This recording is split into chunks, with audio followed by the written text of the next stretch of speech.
On October 14, 1943, 15,000 feet above Schweinfurt, Germany, a German fighter pilot meticulously scratched an entry into his logbook. It marked his 17th heavy bomber destroyed, a B-17 Flying Fortress that had just spiraled towards the earth, a desperate plume of black smoke trailing behind it. Through the canopy of his Focke-Wulf FW-190, he observed the remaining fortresses struggling to maintain their formation. Their .50 caliber machine guns spewed frantic streams of tracers into the empty sky where German fighters had been only moments before. The brutal reality of aerial combat was stark. German fighters could choose their moment, attack from the sun, and disengage before the bombers' gunners could effectively respond. Without fighter escorts, American bombers were nothing more than expensive targets. That morning, 291 B-17 Flying Fortresses had crossed into German airspace, aiming to destroy the crucial ball bearing factories at Schweinfurt. By sunset, 60 of them would never return to England. Another 17 were so badly damaged they would be written off upon landing. The Luftwaffe called it a turkey shoot. The Americans, in grim remembrance, named it Black Thursday, the darkest day in the history of the 8th Air Force. Neither side knew then that this moment of German triumph would be among their last. Within 4 short months, everything would change. German fighter pilots in late 1943 had every reason to be confident. Men like Major Wilhelm Ferdinand Galland, older brother of Adolf Galland, Georg Peter Ader, and Major Walter Dahl had transformed the interception of American bombers into a deadly science. They had developed and refined tactics specifically designed to exploit the weaknesses of bomber formations, honing their methods through months of successful combat. The standard American combat box formation, consisting of 18 to 21 bombers arranged in a 3-dimensional defensive pattern, was based on the theory that concentrated defensive firepower could repel fighter attacks. Each B-17 bristled with 13.50 caliber machine guns, theoretically covering every angle of approach. In practice, however, German pilots had identified critical vulnerabilities: blind spots in the nose, limited ammunition supplies, and, most importantly, the psychological impact of relentless, sustained attacks. Hauptmann Heinz Knoke, commanding 5/GG-11, had perfected the head-on attack, which exploited the B-17's weakest defensive position. On February 26, 1943, he had shot down his first heavy bomber, a B-24 Liberator named Maisie, and by October had destroyed 16 more. His technique was precise. Approach from 12 o'clock high, dive through the formation at 400 miles per hour, fire a 2-second burst at the cockpit and engines, and then break away before the top turret gunners could track. The statistics unequivocally supported German confidence. During the first Schweinfurt-Regensburg mission on August 17, 1943, the Luftwaffe had shot down 60 bombers, a staggering 16% of the attacking force. American losses were so severe that deep penetration raids were suspended for weeks. When they resumed with the second Schweinfurt raid on October 14th, the results were even more devastating. 77 bombers lost or written off, and over 600 airmen killed or captured in a single day. Major Gustav Rodel, Gruppen Commander of 2/GG-11, developed the company front attack, where 8 FW-190s approached in a line abreast, saturating the bomber's defensive fire with multiple simultaneous targets. The psychological impact was immense. American gunners, facing 8 fighters closing at a combined speed of 600 miles per hour, had mere seconds to choose targets and often fired wildly in their panic. The root of American vulnerability lay in simple physics. No Allied fighter in 1943 had the range to escort bombers deep into Germany. The Republic P-47 Thunderbolt, the primary American escort fighter, had a combat radius of only 375 miles with drop tanks, enough to reach the German border, but no further. The twin-engined Lockheed P-38 Lightning could fly further, but suffered mechanical problems at high altitude in the European cold, with engines failing and controls freezing. This critical limitation meant that American bombers flew the most dangerous portion of their missions, over the heart of Germany, completely alone. German fighters simply waited beyond the range of Allied escorts, then attacked with concentrated force. Luftwaffe pilots called the point where Allied fighters turned back the golden moment. Oberleutnant Hans Philipp, who would claim 206 victories before his death in October 1943, described the tactic in recorded accounts. "We tracked the bomber streams on radar, calculating exactly where their escorts would turn back. The moment the little friends left, we pounced. The bombers knew what was coming. You could see them tighten their formations." This escort limitation created a deadly arithmetic. A B-17 formation might face 4 hours of combat over enemy territory, but only 90 minutes with fighter protection. German fighters could attack, land, refuel, rearm, and attack again while the bombers were still struggling homeward. Some Luftwaffe pilots flew 3 or 4 sorties against a single raid, multiplying their combat effectiveness. The development of the P-51 Mustang began not as an American initiative, but as a British request. In April 1940, the British Purchasing Commission approached North American Aviation seeking additional P-40 fighters. Instead, North American proposed building an entirely new fighter in just 120 days. The result was the NA-73X, which first flew on October 26, 1940. A remarkable achievement in rapid development. Initially powered by an Allison V1710 engine, the early Mustang excelled at low altitude, but struggled above 15,000 feet, precisely where bomber escort was needed. The RAF used these early variants for tactical reconnaissance and ground attack, roles where their exceptional range and low-altitude performance proved valuable. But the transformation that would change the air war came from an unlikely marriage of American and British engineering. In April 1942, Rolls-Royce test pilot Ronald Harker flew an Allison-engined Mustang and immediately recognized its potential. The airframe was superb, aerodynamically cleaner than even the Spitfire. What it needed, he concluded, was a better engine. Harker proposed fitting the Mustang with the Rolls-Royce Merlin 61, the same 2-stage supercharged engine that powered the latest Spitfires. The first Merlin-powered Mustang flew in October 1942, and the results were extraordinary. Maximum speed increased from 390 to 440 miles per hour. More importantly, performance above 20,000 feet transformed from marginal to exceptional. The service ceiling jumped from 31,000 to 42,000 feet. The marriage of American mass production capability with British engine technology had created something neither nation could have achieved alone. What made the P-51B truly revolutionary wasn't just its performance, but its unprecedented range.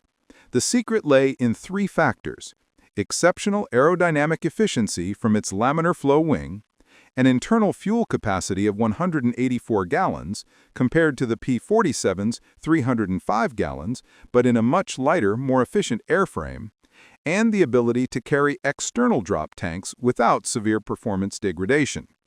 The laminar flow wing, designed by North American's Edgar Schmood, maintained smooth airflow much further back along its surface than conventional wings. This reduced drag by nearly 30%, translating directly into fuel efficiency. While a P-47 burned 100 gallons per hour in cruise flight, a P-51 consumed only 65 gallons at the same speed. When 75-gallon drop tanks were added to the P-51B in early 1944, its combat radius extended to 650 miles. With 108-gallon tanks introduced in March 1944, the radius stretched to 850 miles, enough to reach Berlin, engage in combat for 20 minutes, and return to England. No other single-engine fighter in the world could match this combination of range and performance. The 354th Fighter Group, nicknamed the Pioneer Mustang Group, received the first P-51Bs in November 1943. Based at Boxstead in Essex, they were technically part of the 9th Air Force, but were immediately tasked with supporting 8th Air Force strategic bombing missions. Their commander, Colonel Kenneth Martin, had mere days to convert his pilots from P-47s to the new fighter. Lieutenant Colonel Glenn Duncan, who would later command the 353rd Fighter Group, flew one of the first orientation flights and later recalled. "The moment I lifted off, I knew we had something special. The Mustang handled like a sports car compared to the truck-like Thunderbolt. It was responsive, fast, and most importantly, it could fly forever." The first P-51B combat mission came on December 1, 1943.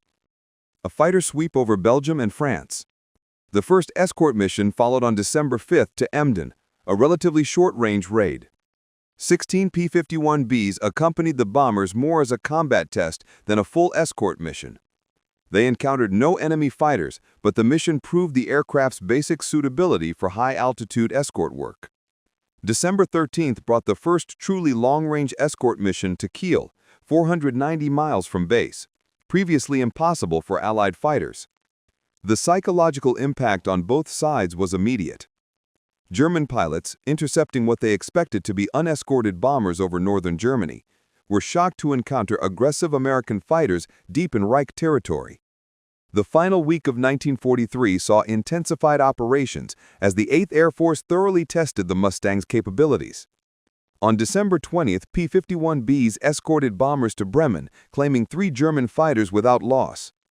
The Luftwaffe, still adjusting to the new threat, continued using their standard tactics of waiting for escorts to leave. But the escorts weren't leaving. German pilots initially mistook the P-51B for the P-47 at a distance, expecting them to turn back at any moment. When the Mustangs continued east past the P-47's maximum range, confusion turned to alarm. Radio chatter intercepted by Allied intelligence revealed German controllers repeatedly asking their pilots to confirm fighter types and positions, unable to believe Allied escorts had reached so far into Germany. Major Klaus Mitusch, commanding 3rd/JG-26, recognized the strategic implications immediately after landing from a December 30th interception where Mustangs had pursued his fighters all the way to their landing approach. He reportedly told his pilots, "The air war has fundamentally changed. Our sanctuary no longer exists." March 4, 1944. 25,000 feet above Brandenburg.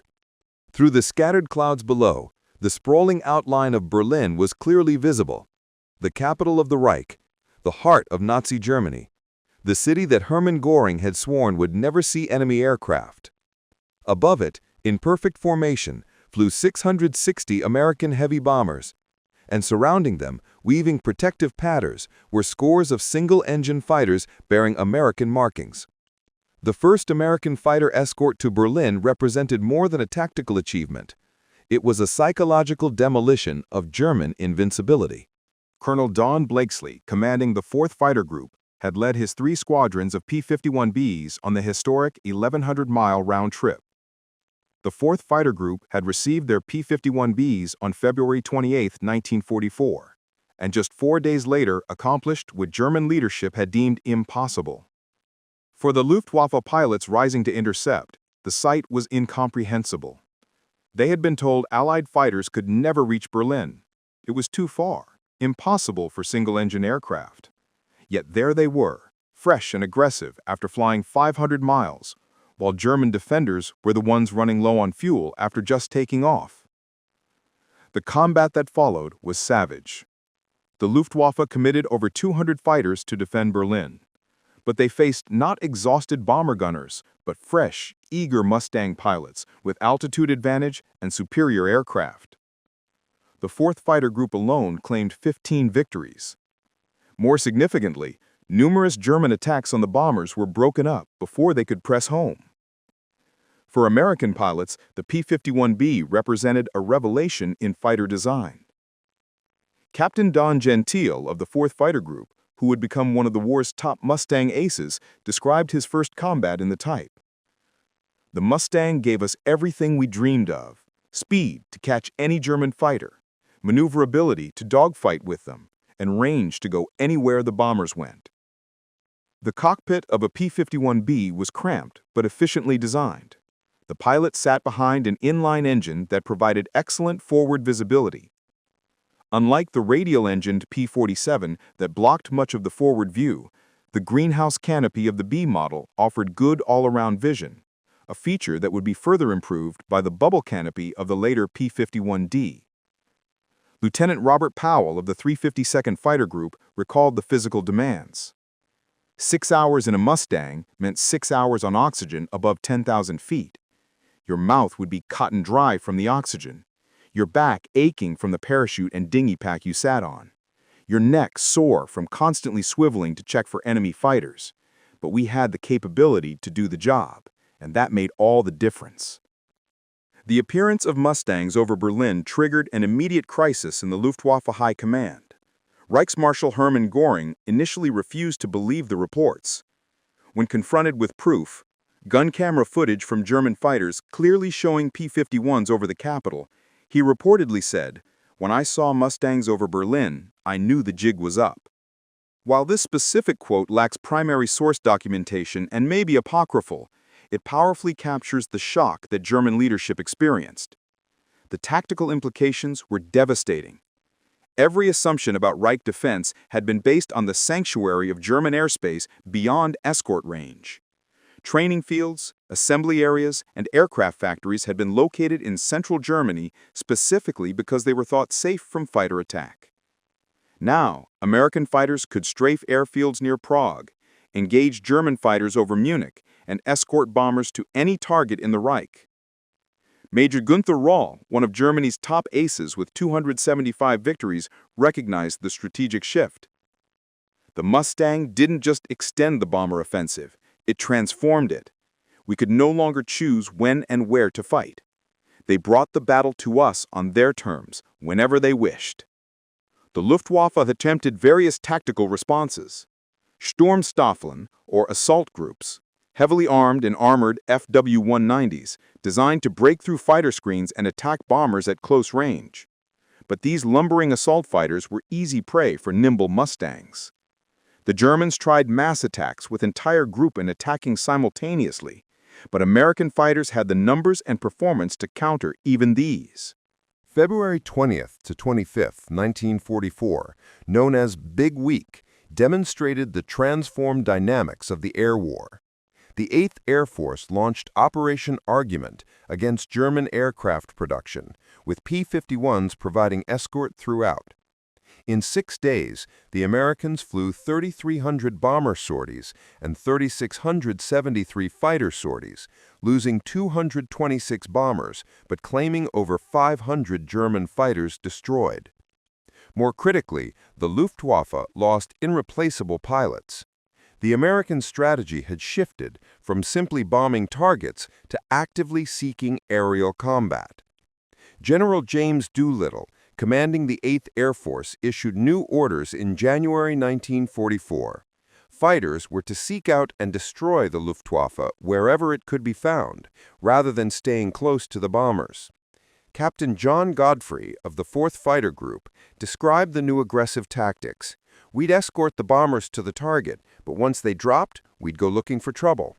We'd dive to the deck, shoot up airfields, catch German fighters landing or taking off." The mathematics of attrition now favored the Allies overwhelmingly. In January 1944, the Luftwaffe lost 1,311 pilots. In February, 2,121. In March, 2,115. These losses included many irreplaceable expert and veteran pilots with years of combat experience. American losses, while significant, could be replaced by massive training programs producing 11,000 new pilots monthly. The P-51 represented more than just extended range. It showcased American industrial and technological superiority. The K-14 computing gun sight, introduced in late 1944, gave Mustang pilots a significant advantage in deflection shooting. This gyroscopic sight automatically calculated lead based on range and rate of turn, dramatically improving accuracy. The Mustang's 6.50 caliber M2 Browning machine guns, while less powerful than German cannon, offered advantages in ammunition capacity and rate of fire. A P-51 carried 1,880 rounds total, enough for nearly 30 seconds of continuous fire. German fighters armed with cannon typically carried ammunition for less than 10 seconds of fire. In a prolonged dogfight, American pilots could afford to take shots. German pilots couldn't. Major Heinz Baer, one of Germany's top aces with 220 victories, noted the qualitative difference. The Mustang was not just another fighter, it was a weapons system. Everything about it was optimized for its mission. We had excellent aircraft, but nothing that combined all elements so effectively. Behind the statistics lay human tragedy on an unprecedented scale. Young men on both sides, many barely out of their teens, fought desperate battles 6 miles above the earth in temperatures of -50 degrees Fahrenheit. The lucky ones died instantly. Others endured horrific burns, traumatic amputations from cannon shells, or slow deaths in parachutes riddled with bullet holes. Lieutenant William Wistner of the 352nd Fighter Group shot down a Bf-109 on March 8, 1944, and watched its pilot bail out. His parachute opened, but he was on fire. I could see him trying to beat out flames on his flight suit as he descended. There was nothing anyone could do. German pilot Walter Schuck of Yeager 7 described the changing nature of combat. In 1943, we were knights of the air, jousting with bombers in something approaching fair combat. By 1944, we were being pursued relentlessly. Mustangs would follow us down to our airfields, circle overhead while we tried to land, then attack. There was no safety anywhere. The psychological toll was devastating. Luftwaffe pilots who had been confident in 1943 became increasingly fatalistic by mid-1944. Letters home, censored by German authorities but preserved in archives, revealed deepening despair. One pilot wrote in April 1944, "We take off knowing most of us won't return. The Americans are everywhere, always above us, always with more fuel, more ammunition." As spring turned to summer in 1944, the Mustang's range enabled a strategic campaign that would cripple the German war machine: the systematic destruction of oil production. Synthetic oil plants at Lona, Perlitz, and Brooks, previously beyond escort range, now faced regular precision attacks with full fighter protection. The impact was catastrophic for the Luftwaffe. Aviation fuel production fell from 175,000 tons in April 1944 to 30,000 tons in July, and just 10,000 tons in September. Training flights were curtailed, then eliminated entirely. New pilots arrived at combat units with as few as 50 hours total flight time, compared to American pilots with 300 to 400 hours. Oberst Johannes Steinhoff, commanding JG-7, described the crisis. "We had the world's first operational jet fighter, the Me-262, capable of 540 miles per hour, but we could barely fuel them for combat missions. I watched helplessly as dozens of these superb aircraft sat idle while Mustangs roamed freely overhead." June 6, 1944, demonstrated the complete reversal of air superiority. On D-Day, the Luftwaffe managed only 319 sorties over France, compared to 14,674 Allied sorties. Only 2 German fighters appeared over the invasion beaches. Mustangs and other Allied fighters had established such dominance that the invasion proceeded under an aerial umbrella virtually unchallenged by German aviation.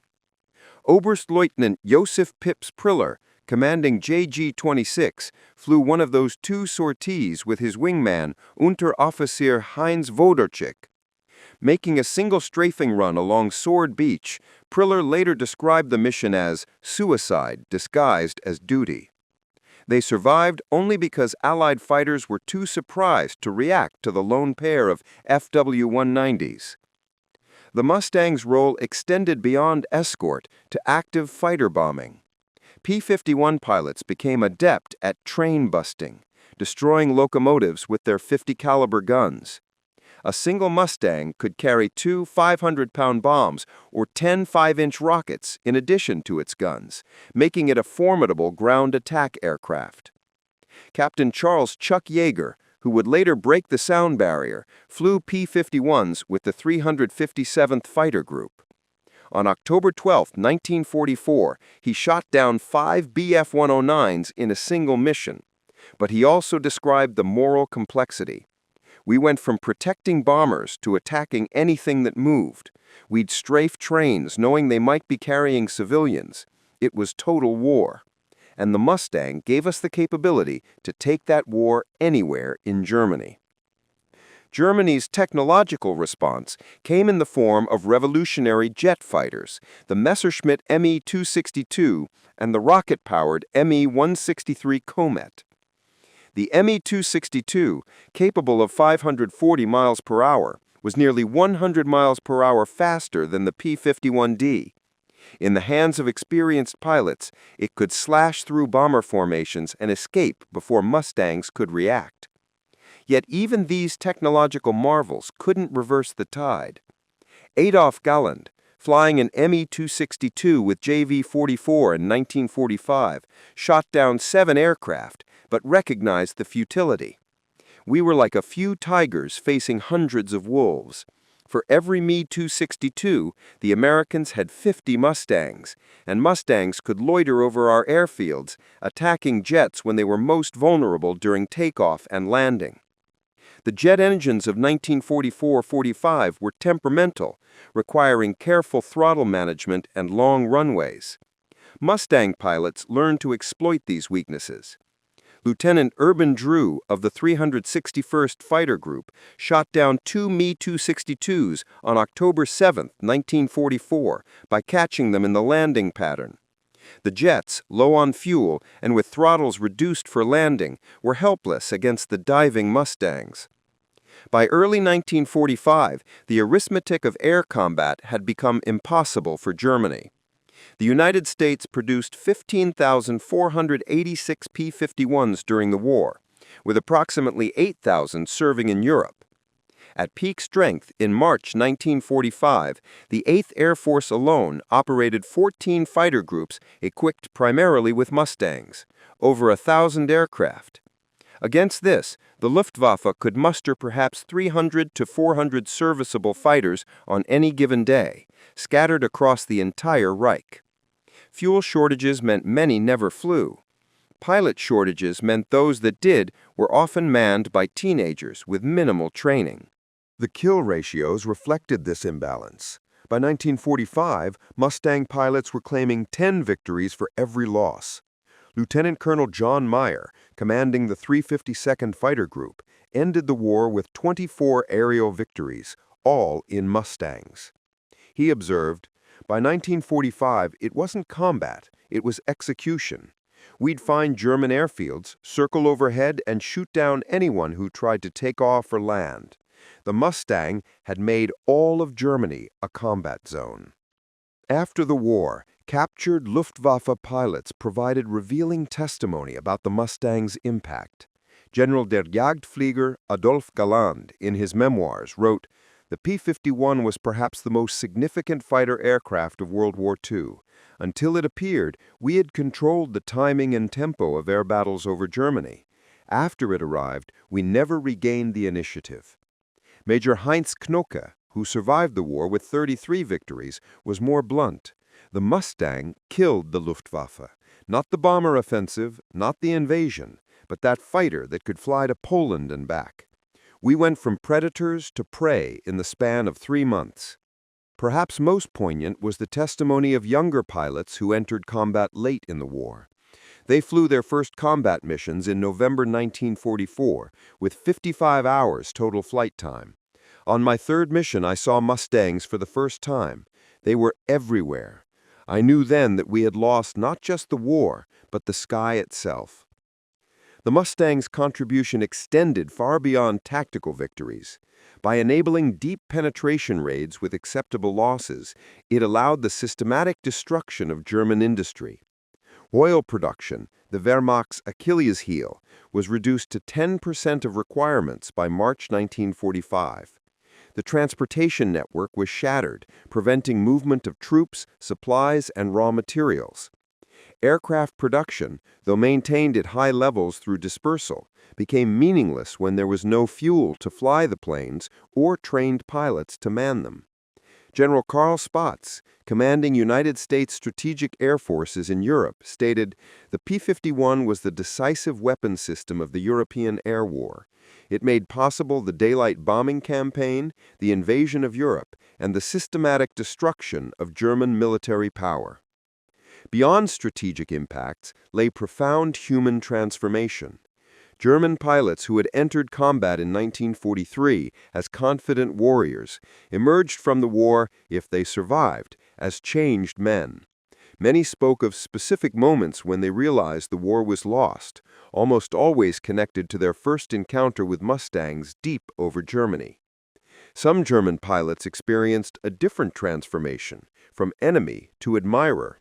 Many Luftwaffe veterans, after witnessing American material superiority and humane treatment of prisoners, questioned everything they had been told about their enemies. The contrast between Nazi propaganda and reality proved devastating to morale and ideology alike. The Mustang represented a watershed in fighter design, influencing aircraft development for decades.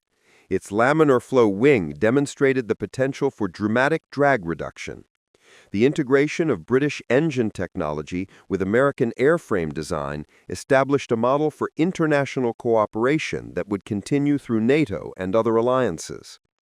The Mustang's range achievement changed fundamental assumptions about fighter aircraft. Pre-war doctrine held that fighters were short-range point defense weapons. The P-51 proved that fighters could be strategic weapons, capable of projecting power hundreds of miles from base. This concept would influence everything from the F-86 Sabre in Korea to modern fighters capable of global deployment with aerial refueling. The final statistics of the Mustang's impact are staggering. Total Mustangs produced, 15,486. Enemy aircraft destroyed in air combat, Europe, 4,950. Enemy aircraft destroyed on ground, 4,131. Locomotives destroyed, 9,254.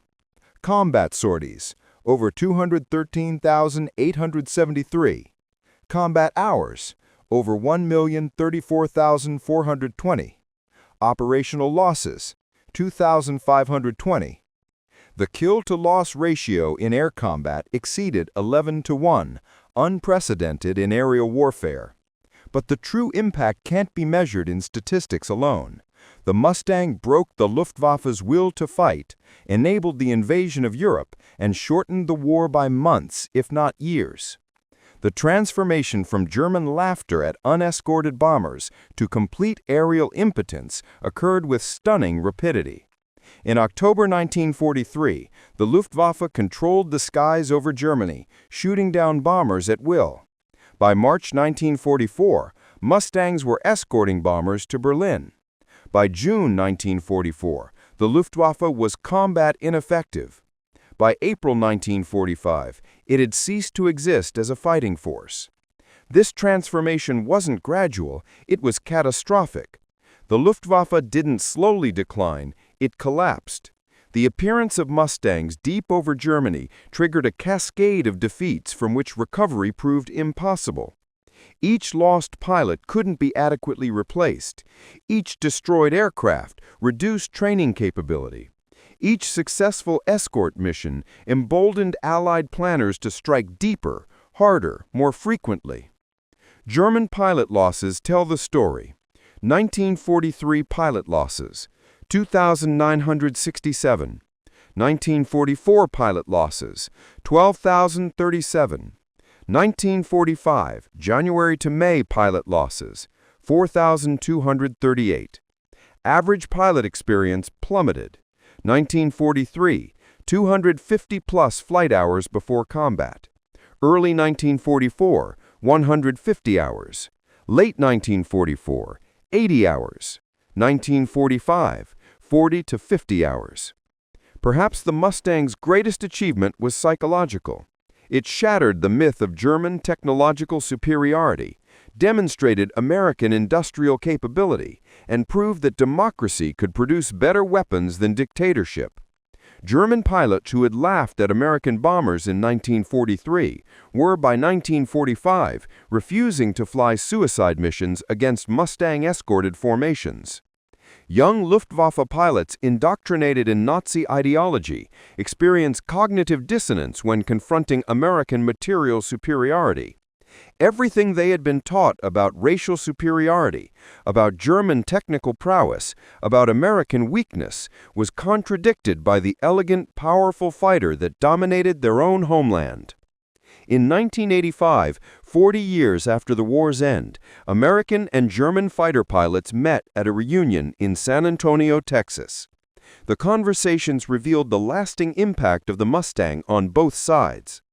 Colonel Clarence "Bud" Anderson, who flew 116 combat missions in Mustangs and scored 16.25 aerial victories, sat across from Oberst Günther Rall, Germany's third highest scoring ace. Rall raised his glass and said, "To the P-51 Mustang, the fighter that won the air war. We had excellent aircraft, superb pilots, and were fighting over our homeland. But you had the Mustang, and that made all the difference." Walter Schuck, who had transitioned from FW-190s to Me-262 jets, added, "We went from laughing at unescorted bombers to taking cover from Mustangs in just 4 months.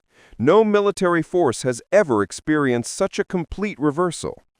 Former Luftwaffe General Johannes Steinhoff, his face still bearing scars from his Me-262 crash in April 1945, reflected, "We laughed at your bombers in 1943 because we could not imagine that America could produce a fighter with the range to escort them to Berlin. The P-51 Mustang taught us the danger of underestimating one's enemies. You ask when we knew the war was lost. It was that day in March 1944 when we looked up and saw Mustangs over Berlin. At that moment, every German pilot knew the truth. We had already lost." The transformation from German pilots laughing at unescorted American bombers to cowering from Mustang fighters represents one of the most complete reversals in military history. In less than 6 months, from October 1943 to March 1944, the Luftwaffe went from dominant to defeated, from predator to prey, from confident to condemned. The P-51 Mustang was the catalyst for this transformation, but it represented something larger: American industrial might, democratic cooperation between allies, and the power of technological innovation driven by necessity rather than ideology. German pilots who had been taught that American democracy made the nation weak discovered instead a society capable of unprecedented unity and production. The laughter of German pilots in October 1943 was based on a reasonable assessment of technical limitations.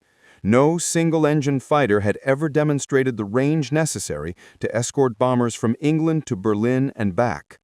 What they failed to anticipate was American problem-solving capability, the successful marriage of American and British technology, and the industrial capacity to produce thousands of superb fighters in months rather than years. When Mustangs appeared over Berlin on March 4, 1944, the laughter stopped forever. In its place came the terrible recognition that everything German pilots had believed about their enemies, their own superiority, and the likely outcome of the war, had been wrong. The P-51 Mustang didn't just win the air war, it shattered illusions, destroyed myths, and proved that technological superiority in war comes not from ideology, but from industrial capacity, international cooperation, and democratic innovation. The German pilots who survived never forgot the lesson. In memoirs, interviews, and reunions, they consistently identify the arrival of Mustangs over Germany as the moment they knew the war was lost. Not the invasion of Normandy, not the fall of Berlin, but that moment when American fighters appeared where they couldn't be escorting bombers to the heart of the Reich with fuel to spare for combat. The P-51 Mustang remains, 79 years later, the ultimate symbol of American aerial supremacy in World War II, the aircraft that silenced the laughter and ended the Reich's mastery of its own skies. The German pilots who laughed in October 1943 learned by March 1944 that they had laughed too soon. By May 1945, most were no longer alive to regret their premature confidence. In the end, the story teaches the danger of underestimating one's enemies, the power of industrial democracy, and the transformative impact a single weapon system can have on the course of history. The Mustang proved that, in modern industrial warfare, courage and skill, while necessary, are not sufficient. Victory belongs to those who can produce the most, train the best, and innovate the fastest. The transformation was complete, irreversible, and devastating. The laughter had become silence, and the P-51 Mustang had written its name across the skies of Europe as the fighter that ended the Luftwaffe's dominance, and with it, Nazi Germany's hopes for victory.